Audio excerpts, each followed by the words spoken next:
Theresa May and Donald Trump meet at the White House, his first meeting with a foreign leader.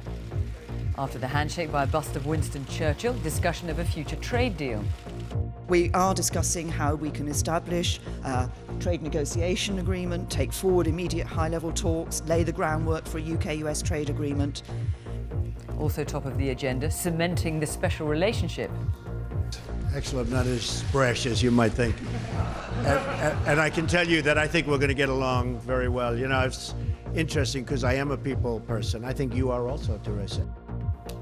After the warm words, President Trump even takes Mrs. May's hand after the news conference. We'll be assessing whether the Prime Minister's meeting with the President was a success and looking back at his tumultuous first week in office. Also tonight, plans to cut hip and knee operations for people who are obese or only in moderate pain. The UK's biggest retailer, Tesco, is to buy the UK's biggest food wholesaler. Let your head rest in my hand. Relax. I got you, I promise. And after the Oscars were criticised for being too white, could this film be about to break the mould? In the South, 4 men are jailed for 20 years as part of an investigation into the murder of a Southampton man. And back down to earth, Tim Peake in Chichester to visit an exhibition starring himself.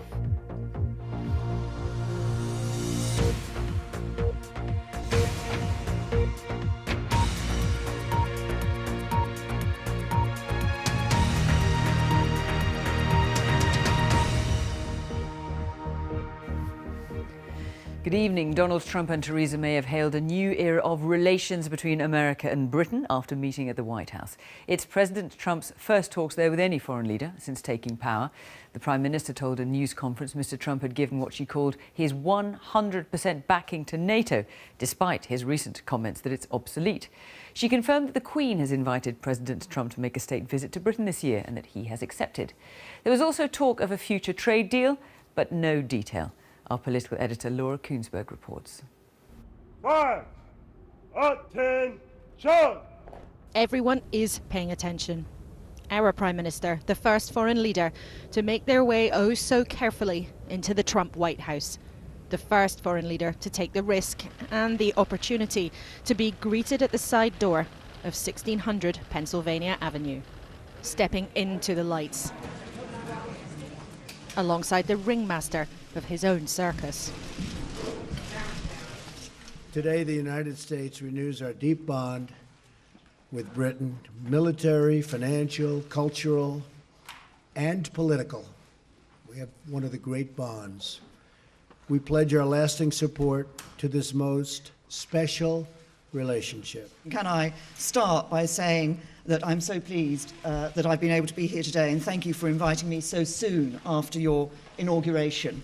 And I'm delighted to be able to congratulate you on what was a stunning election victory. I have today been able to convey Her Majesty the Queen's hope that President Trump and the First Lady would pay a state visit to the United Kingdom later this year, and I'm delighted that the President has accepted that invitation. And after this small talk, an achievement for Theresa May, a promise from the President on NATO, the vital defence alliance, which he'd said risked being obsolete. On defence and security cooperation, we're united in our recognition of NATO as the bulwark of our collective defence, and today we've reaffirmed our unshakable commitment to this alliance. Mr. President, I think you confirmed that you're 100% behind NATO.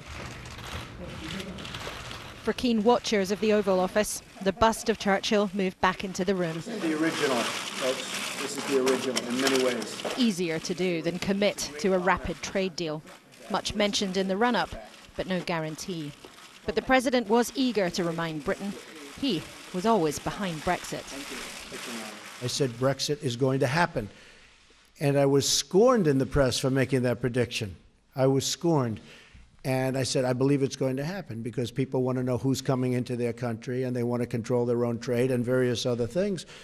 And lo and behold, the following day, it happened. And the odds weren't looking good for me when I made that statement because, as you know, everybody thought it was not going to happen. I think Brexit's going to be a wonderful thing for your country. Okay. Laura? Thank you very much, Prime Minister. Mr. President, you've said before that torture works. You've praised Russia. You've said you want to ban some Muslims from coming to America. You've suggested there should be punishment for abortion. For many people in Britain, those sound like alarming beliefs. What do you say to our viewers at home who are worried about some of your views and worried about you becoming the leader of the free world? This was your choice of a question. There goes that relationship. We have a great general who has just been appointed Secretary of Defense, General James Mattis, and he has stated publicly that he does not necessarily believe in torture or waterboarding, or however you want to define it. Enhanced interrogation, I guess, would be a word that a lot of people would like to use. I don't necessarily agree, but I would tell you that he will override because I'm giving him that power. Prime Minister, you've talked about where you agree, but you have also said you would be frank where you disagree with the President. Can you tell us where in our talks you did disagree, and do you think that the President listened to what you had to say? And Mr. President, you say... We'll see what she says. Can I confirm that the President, I've been listening to the President and the President has been listening to me. That's the point of having a conversation and a dialogue. And we have been discussing a number of topics. We'll carry on after this press conference meeting and discussing a number of other topics. And there will be times when we disagree and issues on which we disagree. The point of the special relationship is that we are able to have that open and frank discussion so that we are able to make that clear when it happens. But I'm clear also that there are many issues on which the United Kingdom and the United States stand alongside one another, many issues on which we agree. And I think, as I said yesterday in my speech, that we are at a moment now when we can build an even stronger special relationship, which will be in the interests not just of the UK and the United States, but actually in the interests of the wider world as well. Could they be friends? The careful leader who surprised herself ending up in power faster than she could have imagined. The star of his own reality show, the White House, the twist in the plot. I can tell you that I think we're going to get along very well. You know, it's interesting because I am a people person. I think you are also, Teresa. And I can often tell how I get along with somebody very early, and I believe we're going to have a fantastic relationship. The flash and the formal were side by side at the podium. But far from being an awkward encounter, the two leaders lavished praise on each other, trying hard to appear relaxed in each other's company. And this was so much more than a big day out for Theresa May, just one important moment. We've just seen the first steps in a relationship that will shape her leadership and the country. Even world leaders need a hand now and then. The President and the Prime Ministers clasped as they made their way down the colonnade steps. So much is uncertain. There is much to gain, yet that grip may prove too close. Laura Kunsberg, BBC News at the White House. Well, our business editor Simon Jack is with me here. Simon, a key objective of these talks was to talk trade. Now, it was mentioned in the press conference afterwards, but not in any great detail. It was a bit of a sideshow today, but you're right, it does remain a main objective because trade is actually a much more comfortable subject they can talk about than some of the ones that Laura raised with him in that press conference there. And remember, I think it's important to remember we have a pretty good trade relationship with the US already. The US is the #1 destination, single country destination for British exports, 25% go there. The UK is the #1 destination for US foreign investment. So this is not a broken trade relationship which needs much, much fixing. So in reality, this is much more political. Donald Trump needs a deal so he can prove to everyone that he's not a wall-building protectionist to distract from the Mexico thing. And the PM needs a deal to show that we have powerful friends who are outside the EU waiting to embrace us the minute we're out. So, it's a political win for both sides. The reality is, though, there's some very different details. For example, they wash their chicken in chlorine and give their cows growth hormones. We don't. We have very different drug approval mechanisms. So the political will is definitely there. I think the detail of thrashing that out, though, is still pretty formidable. Simon, thank you. Well, as well as talking to Theresa May, President Trump had an hour-long phone conversation with his Mexican counterpart as part of a bid to resolve who will pay for the much-talked-about wall along the Mexican border. And in an indication of his views on the contentious issue of abortion in America, the Vice President indicated that Mr. Trump will ensure his choice for one of the country's top judges is pro-life. Our North America editor, John Sopel, reports. Forget Theresa May's visit to DC. The big public event in Washington today was a demonstration by tens of thousands of pro-life campaigners demanding a toughening of the abortion laws. This is an annual event, but the people who turned out feel they're on the cusp of bringing about a major shift in US social policy. They feel they have a president in tune with them. Perhaps more in tune than the woman brought in to sing the national anthem. President Trump has made clear he wants a conservative pro-lifer to fill the vacant seat on the Supreme Court, and he sent his vice president along to address the crowds, the most senior government representative ever to speak to this group. This administration will work with the Congress to end taxpayer funding of abortion and abortion providers, and we will devote those resources to health care services for women across America. Life is winning again in America. But winning over Mexico to pay for the border wall is proving more difficult. Yesterday's bizarre war of words on social media between the two presidents ended with the Mexican head of state pulling out of a trip next week to Washington. Today, Twitter diplomacy was replaced by the more old-fashioned kind, speaking privately. And at his news conference, tellingly, no mention of the wall and who was going to pay for it. We're no longer going to be the country that doesn't know what it's doing. And so we are going to renegotiate our trade deals, and we're going to renegotiate other aspects of our relationship with Mexico. And in the end, I think it'll be good for both countries.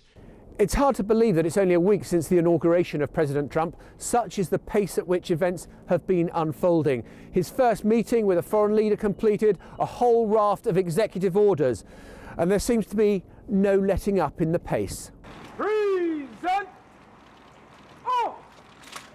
And a short time ago, the president went to the Pentagon to meet his most senior commanders to discuss a change of strategy and intensification of the fight against so-called Islamic State. So help me God. He also oversaw the swearing in of his new Defence Secretary, James Mattis. This former general is pro-NATO, anti-torture and a Russian skeptic. And for those reasons, a figure of considerable reassurance to America's long-standing allies. So, John, it's been quite a first week for President Trump. Let's come back to that in a moment. But first of all, his meeting today with Theresa May. A success in your assessment? Yes, I think for Theresa May, she'll be leaving Washington tonight feeling that was mission accomplished, a job well done. Look, it was a diplomatic coup in the first place for the British to be the first foreign nation to come in and meet the new president since his inauguration. Secondly, the atmospherics were good. She's built up something of a rapport. Thirdly, she got some concessions from him. That point on NATO was important, and I think a lot of European nations were looking for something like that from Donald Trump. And I just think it sets the framework. Look, the trade deal is still a long, long way off. But if she feels that this is someone she can do business with, and vice versa, and it seemed to be the case, then I think they'll be well pleased with that. And President Trump's first week in office certainly hasn't been dull, and he's just signed another controversial executive order. Yeah, and I'm just reading some of the content of it. He says, I'm establishing new vetting measures to keep radical Islamic terrorists out of the United States. We don't want them here, he said in a speech a few moments ago at the Pentagon. The detail of the executive order we're still finding out about, so I'm sure that will emerge later on. But what a dizzying week it's been. It's hard to believe, frankly, that it was only a week ago that the inauguration took place on all sorts of different fronts. There has been huge energy. Lots and lots of action, not yet done deals yet in terms of what the policy will mean. Donald Trump remains as divisive as ever, but few Americans can surely doubt his energy levels now, given what we've just witnessed. John Sopel at the White House, thank you. Here, plans to cut knee and hip replacement operations in Worcestershire have been described as alarming by the Royal College of Surgeons. 3 commissioning groups in the county say very obese patients and those who are in only moderate pain will not qualify for the surgery. They say the plan will save £2 million a year. But is it fair? Our health editor Hugh Pym has been taking a look. He's due to have a hip operation which would make his job as a tour guide much easier. But Gordon has been waiting more than 6 months with no sign of an appointment yet. He can be in a lot of pain. His experience shows how debilitating a long wait for an operation can be. Occasionally I'll wake up and you try to move and it's just a really sharp pain. And I live on my own, so I just shout out. It doesn't matter because nobody can hear from me. You know, that's just one way of getting relief from it. In Gordon's local area in Worcestershire, the NHS will be tightening the criteria, making it even more difficult to get a new hip or knee. A scoring system based on a questionnaire by patients will be used to assess who needs surgery. In effect, they'll have to be in more pain or less mobile than they currently would to qualify. But senior doctors say the policy is unfair on patients.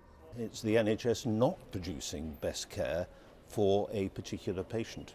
So the patient continues to suffer and the NHS fails to help them. It's not the first time local commissioning groups in England have reduced care to save money.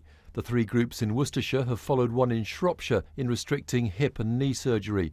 Vale of York and Harrogate have both announced restrictions on all surgery for some unless they lose weight.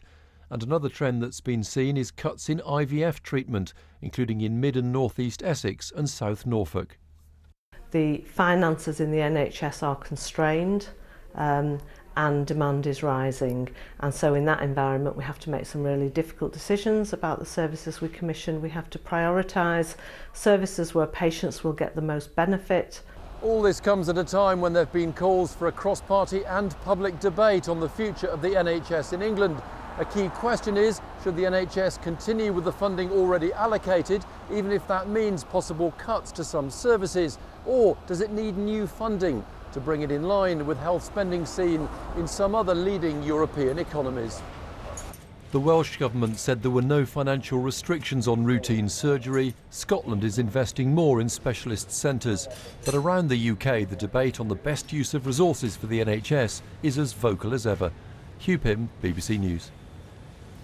Let's take a brief look at some of the day's other news stories. The boss of a haulage firm and a mechanic have been jailed for the manslaughter of 4 people who were killed when a tipper truck with faulty brakes ran out of control and crashed in Bath last year. Matthew Gordon was jailed for 7 years and Peter Wood for 5 years. The victims included a 4-year-old girl. British Airways cabin crew will stage a further 6 days of industrial action next month in a dispute over pay. The strikes were announced by the Unite union. It's urged BA to get to the negotiating table. BA says they will have contingency plans in place.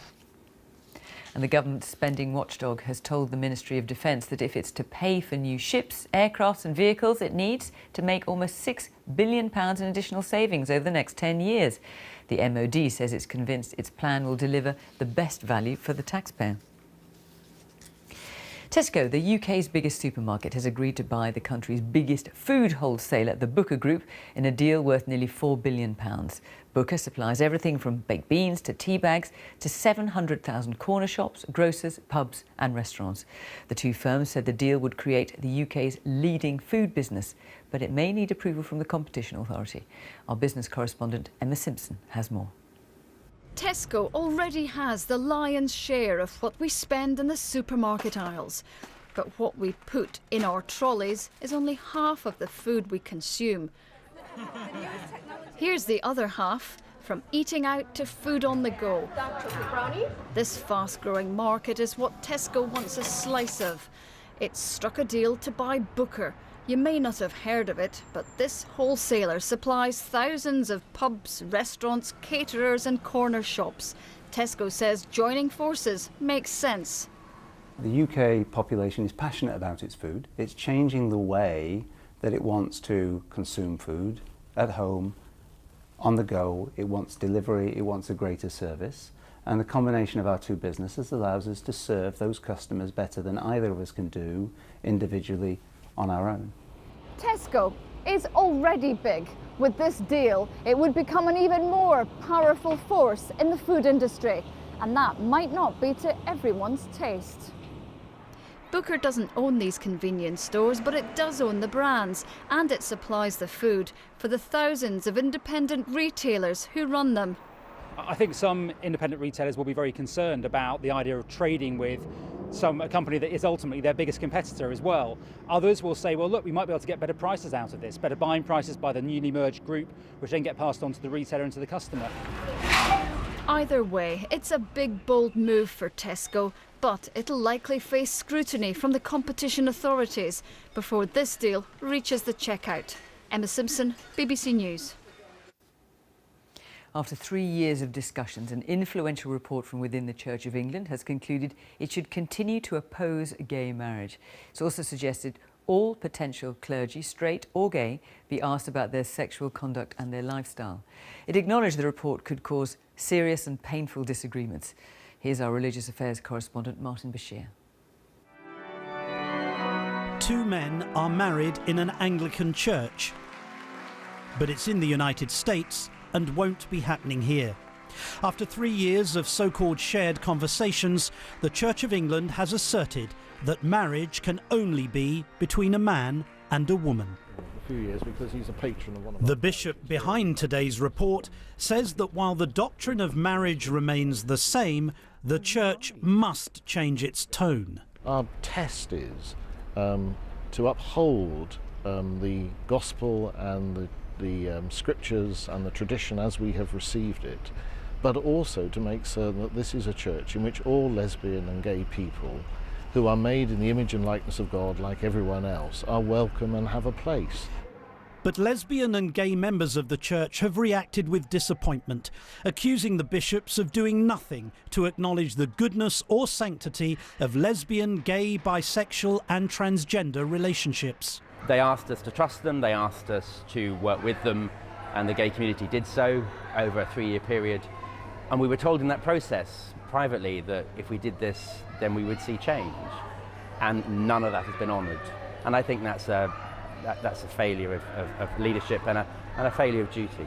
I technically can. Conservative evangelicals, however, have expressed relief that the bishops have upheld the authority of Scripture against the impact of cultural change. I want the church to stand with the teaching of Jesus, and my understanding is Jesus taught very clearly that sex is for marriage and marriage is between a man and a woman. So I want the church to continue to teach what Jesus taught on that issue, to try and find ways of commending that lovingly to the world around us. The publication of today's report, while unequivocal on the subject of marriage, is not the final word. In just over 2 weeks' time, General Synod will convene, and while the bishops have called for a more respectful and considerate tone, the debate is likely to be a fiery one. Martin Bashir, BBC News in North West London. A member of Jeremy Corbyn's shadow cabinet has stepped down in protest at his decision to force MPs to back the bill triggering the formal process leading to Brexit. Shadow Welsh Secretary Jo Stevens said she believed leaving the EU was a terrible mistake and that endorsing the bill would make it inevitable. It follows the resignation of another senior Labour MP just yesterday. Well, let's talk to our political correspondent Chris Mason at Westminster. Chris, a second resignation now. How damaging is this for Mr Corbyn? It is damaging. It is a problem. Let's be clear, there are fissures in every party on every issue, but this is a gaping chasm for Labour on the single biggest issue of our time. The crux of the problem is this: most of the areas that have a Labour MP voted out in the referendum, but most Labour MPs voted to remain. So what do? Some will decide that they will back Jeremy Corbyn, they will back the will of the people. Some, when the vote comes, will find something else to do. They will abstain. Others will decide that they have to defy Jeremy Corbyn. Now, for some, that's because their area did vote Remain, and they'll want to reflect that and vote Remain.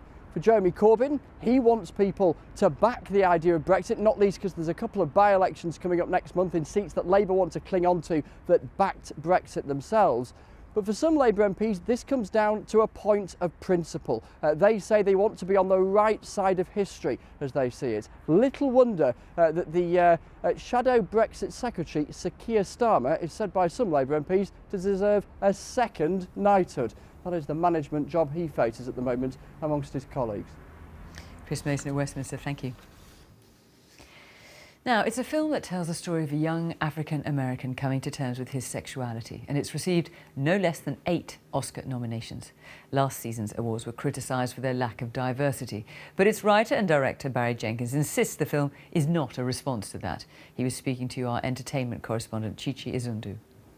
You're my only. I'm your only. No, you gonna listen. To who, Ma? Huh? To you? Moonlight tells the semi-autobiographical story of director Barry Jenkins, a young boy growing up in Miami with a crack cocaine-addicted mother. His own mother is now in rehab and is still one of the few in his inner circle not to have seen this film. I don't know if she wants to see herself in that way. And what a friend pointed out to me was, oh no, I think she probably just doesn't want to see the main character, who is essentially you, be taken through this rough life, because it might bring up this guilt and this shame. And I get that, but I hope what she would see is the movie was not made out of anything but tenderness and kindness towards her. What happened, Chiron? Why you didn't come home like you're supposed to? Huh? This film comes at a time when the Oscars are under severe scrutiny. Over the last 2 years, the term Oscars So White followed the awards because no one of colour had been nominated in any of the major categories. Moonlight didn't come along to say anything actually about anything but the characters in the film. You know, that's how I approach it. And so, again, just like with Oscar So White, it's being framed as a response, all these movies, and yet these movies have been in the pipeline for 4 and 5 years. Let your head rest in my hand. Relax. I got you, I promise. I'm not gonna let you go. The voting panel for the Oscars changed last year. They increased the number of women and people from ethnic minorities, and the success of Moonlight shows there is a hunger for films about black people. There's this myth that black films don't play overseas, and yet here I am with Altitude releasing my all-black film in London. You know, it's releasing, you know, in France, in Germany, in the Netherlands, in Japan, and Australia as well. Barry was first shown the story in 2011. He and author Terrell McCraney grew up in the same area and went to the same primary school, and their success has given hope to those living the life they've left behind. I think there are kids back home who are watching this happen, because we're in the news in Miami a lot now, and they see that you were talking about the ceiling. Did I break the ceiling? No, but I think the ceiling is raising for me.